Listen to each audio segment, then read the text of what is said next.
I pull up, you know I be moving. Moving the floor and I'm cruising. The money I'm speaking is fluent. All of my business booming. Stacking my cash in abundance. Yo les postos, c'est désormais officiel, Marco Verratti forfait pour le match face à l'Atalanta Bergame en quart de finale de Ligue des Champions mercredi prochain à Lisbonne pour ce Final 8. Voilà, c'était pressenti, ça ne nous surprend pas, Marco Verratti est forfait pour ce match et pourrait aussi être forfait pour la suite de la compétition. Donc il a bien quand même fait le déplacement au Portugal pour soutenir ses coéquipiers parce qu'il a quand même une chance de participer à une éventuelle demi et finale. Mais on n'y croit pas trop du côté du Paris Saint-Germain, en tout cas pour l'instant. Contre l'Atalanta, c'est officiel, il ne sera pas sur le terrain. Cette fois-ci, l'espoir n'est plus permis pour Marco Verratti.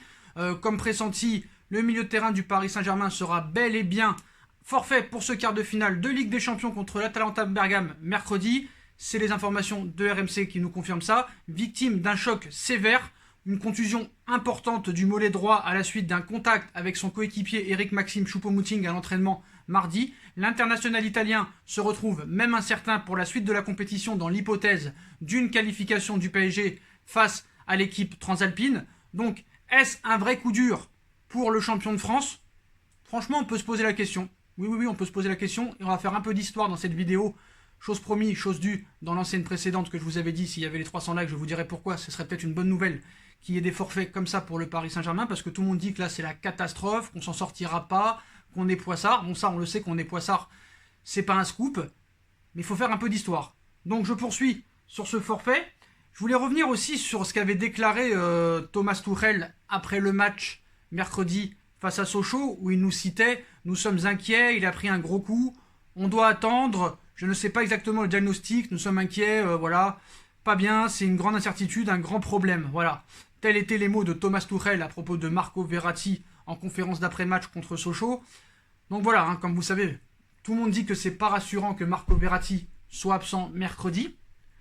Donc déjà, un grand coach, qu'est-ce que c'est? Là, vous allez me dire, Sacha, pourquoi tu parles encore de Thomas Tuchel alors que c'est de Marco Verratti qu'il s'agit?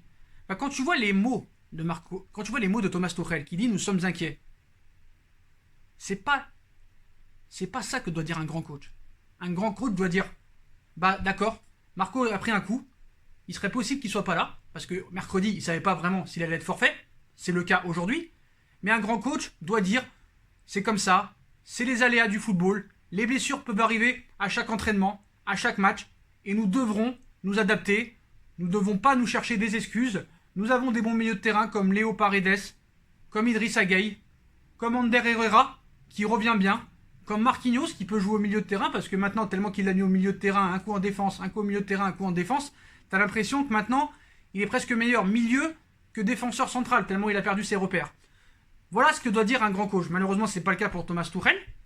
Donc, comme vous le savez, hein, il est quand même présent pour le stage au Portugal qui se déroule à Faro, donc le milieu de terrain du PSG est forfait pour ce quart de finale. Le petit Zibou a passé une IRM cette semaine qui a confirmé une lésion au mollet, blessé lors d'un choc à l'entraînement face à Choupo-Moting. Alors ceux qui insultent Choupo-Moting, avez-vous des arguments intellectuels? Non mais franchement, ça aurait été Choupo-Moting ou ça aurait été Kalimundo ou ça aurait été n'importe qui d'autre. C'est comme ça, tu prends des coups à l'entraînement, c'est comme ça, c'est pas de la faute à Marco Verratti. Enfin si, c'est de sa faute. S'il n'est pas apte physiquement, on sait qu'il a une hygiène de vie douteuse. Mais voilà, quand tu as des préparateurs physiques pitoyables, incompétents, quand tu as un coach incompétent, quand tu as un staff médical incompétent, tu peux aussi te poser des questions. Ce n'est pas que de la faute du joueur. Vous voyez ce que je veux dire? Donc voilà, donc arrêtez de cracher sur Choupo-Moting. Voilà, ça aurait été Neymar, vous aurez dit quoi? Ça aurait été quelqu'un d'autre, vous aurez dit quoi? Donc arrêtez, ce n'est pas la faute à Choupo-Moting. Il y a des contacts dans le football, donc stop. C'est un sport de contact, c'est pas un sport de danseuse. Donc voilà. Donc le club va communiquer bientôt officiellement la durée d'indisponibilité. Plusieurs sources concordantes nous confirment un forfait de plusieurs semaines au minimum. Et en tout état de cause, hein, un forfait pour le match le plus important de la saison est officiel en tout cas. Cette absence s'ajoute à celle de Layvin Kurzawa, sorti sur blessure en finale de Coupe de France face à Lyon. Le latéral gauche est forfait aussi et souffre en effet d'une lésion musculaire à une cuisse. Pour Kylian Mbappé, bah ça avance positivement, mais il est très peu probable qu'il soit titulaire face à l'Atalanta. Maintenant, pourquoi? Peut-être, ça peut être une bonne nouvelle pour le Paris Saint-Germain. On nous explique, tous les pseudo-spécialistes, pseudo-supporters du Paris Saint-Germain nous expliquent, on est mort, ça passera pas, on a trop de blessés, on est poissard, on est poissard. Oui, ça, je suis d'accord avec toi. Mais est-ce vraiment un handicap que Marco Verratti ou potentiellement Layvin Kurzawa et Kylian Mbappé ou Thilo Kehrer soient forfaits? On va faire un petit peu d'histoire. On va revenir 4 mois en arrière. Paris Saint-Germain, Borussia Dortmund. Verratti forfait. Kylian Mbappé sur le banc. Thiago Silva forfait. Donc, Thiago Silva forfait. Pour certains, l'un des meilleurs défenseurs centrales du monde, mais qui a jamais porté ses couilles. Et pour certains Parisiens, c'est le meilleur défenseur central du monde. Il n'était pas là. Marco Verratti, meilleur milieu de terrain de l'équipe, n'était pas là non plus contre Dortmund. Et Kylian Mbappé était sur le banc. Donc tu as commencé le match contre le Borussia Dortmund sans Mbappé, sans Verratti et sans Thiago Silva. Tu devais remonter un but, tu as gagné 2-0 sans Mbappé, sans Verratti et sans Silva. Ta colonne vertébrale, ton meilleur défenseur, ton meilleur milieu et un de tes meilleurs attaquants. Et tu t'en es sorti face au Borussia Dortmund. Sans ces 3 joueurs-là. Et tu as gagné 2-0. Donc c'est faisable. Pareil contre le Real Madrid.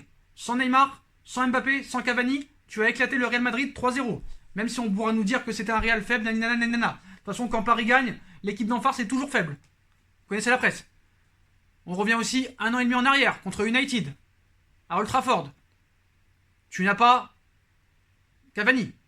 Tu n'as pas Neymar. Et tu gagnes 2-0 à Old Trafford.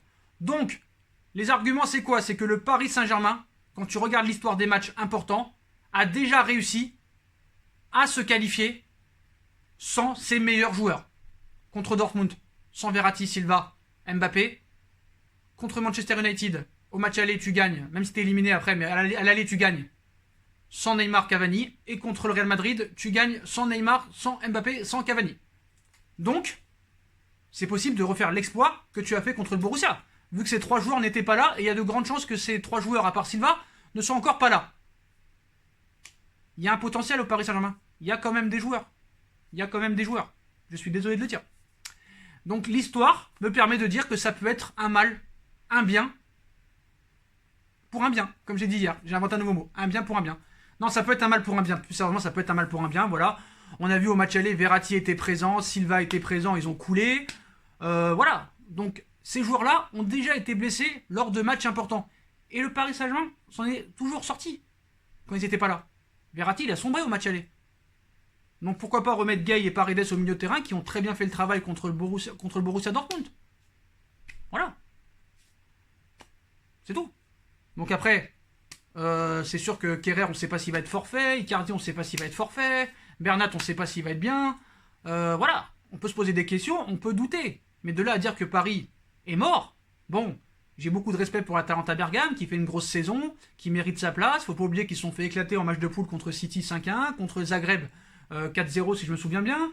Leur jeu est prévisible, leur meilleur attaquant ne joue pas non plus, leur défenseur central et leur gardien, on ne sait pas s'ils vont être présents, il y a aussi des doutes de leur côté. Donc à un moment donné, il faut se calmer. Paris l'a déjà fait sans Mbappé, Verratti et Silva. Sans des Neymar, sans des Cavani. Sans des Zlatan et des Silva contre Chelsea et contre le Barça en 2014.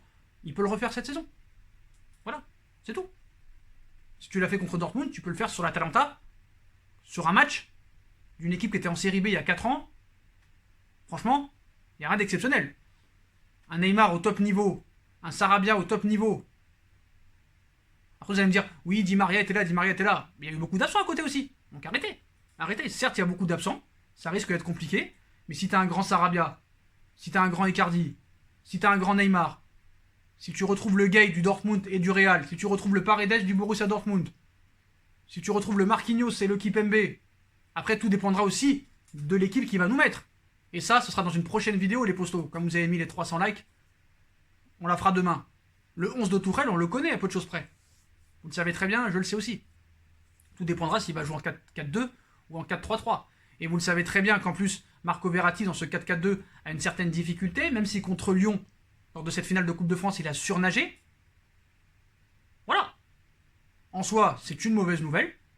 Mais on a vu que Verratti, dans les grands matchs, a souvent été en dessous. À part le match contre le Barça. Voilà, au match retour contre United, boum. Le match aller contre Dortmund, boum. Le match retour contre le Barça, le remontada, boum.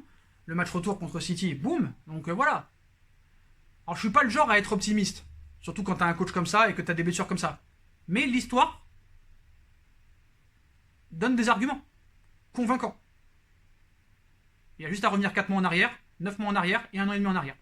Et vous faites votre interprétation.